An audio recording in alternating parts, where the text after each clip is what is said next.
అశోకుడు 99 మంది బ్రదర్స్ని నిజంగా చంపేశాడా? అశోకుడు అంత క్రూరుడా? కళింగ వారి తర్వాత అశోకుడు మనసు ఎందుకు హఠాత్తుగా మారిపోయింది? ఇవన్నీ తెలుసుకుందాం అప్కమింగ్ వీడియోస్లోను అండ్ ఈ వీడియో కూడా. Hi friends, welcome back to hey Vedika. నేను మళ్ళీ ఇంపార్టెంట్ వీడియోతో వస్తాను, అందులో అశోకుడు గురించి. మనందరికీ తెలుసు, తెలుగులో చాలా లెసన్స్ ఉంటాయి. అశోకుడు చెట్లను నాటడం ఇట్లాంటివన్నీ ఉంటాయి. సో అశోకుడు నిజంగా అంత క్రూరుడా? 99 మంది అన్నదమ్ములను రాజ్యం కోసం చంపేసేంత క్రూరుడు అశోకుడా? సరే, అంత క్రూరుడు అనుకుంటే మరి తర్వాత ఎందుకు అలా మారిపోయాడు? నిజంగా ఆయన అంత మార్పు వచ్చిందా? ఇవన్నీ తెలుసుకుందాం ఈరోజు వీడియోలో. సో అశోకుడు మామూలుగా మనందరికీ తెలుసు, బిందుసారుడు కుమారుడు. అంటే ఈ బిందుసారుడు ఎవరు? చంద్రగుప్త మౌర్యకి అశోకుడికి మధ్యలో ఉన్న రూలర్.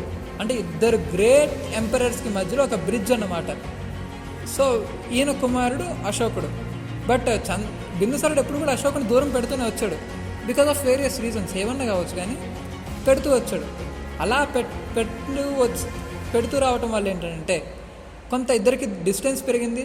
అశోకుని అక్కడెక్కడో ఉజ్జయినికి పంపించాడు గవర్నర్గా. సో ఉజ్జయినికి పంపించినా సరే అశోకుడు వేరే రూలర్స్ యొక్క వేరే వాళ్ళ అన్నలు కానీ వాళ్ళ తమ్ములు కానీ ఉన్న ప్లేస్లో ఎక్కడైతే ఉంటుందో అక్కడ కొన్ని రివోల్ట్స్ని కూడా అణిచివేశాడు. అక్కడ తన స్కిల్స్ కూడా బయటపడ్డా. మిగిలిన వాళ్ళు తినని దూరం పెట్ట మొదలుపెట్టారు. ఎప్పుడైతే బిందుసారుడు చనిపోయాడో రాజ్యం కోసం విపరీతమైన చర్చలు అనుకోండి, యుద్ధాలు అనుకోండి జరిగాయి.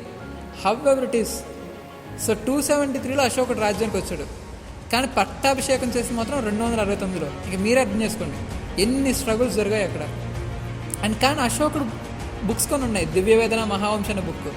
కానీ ఈ రెండు బుక్స్ ఏం చెప్తాయి? అశోకుడు ఏమంత క్రూరుడు కాదు, మీరు అనుకున్నట్లేం కాదు. 99 మంది అన్నదమ్ములను ఎందుకు చంపుతారు రాజ్యం కోసం అని చెప్పేసి వాళ్ళు చెప్తారు.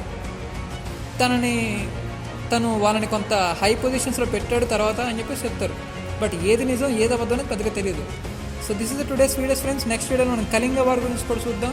Like, share and subscribe our channel.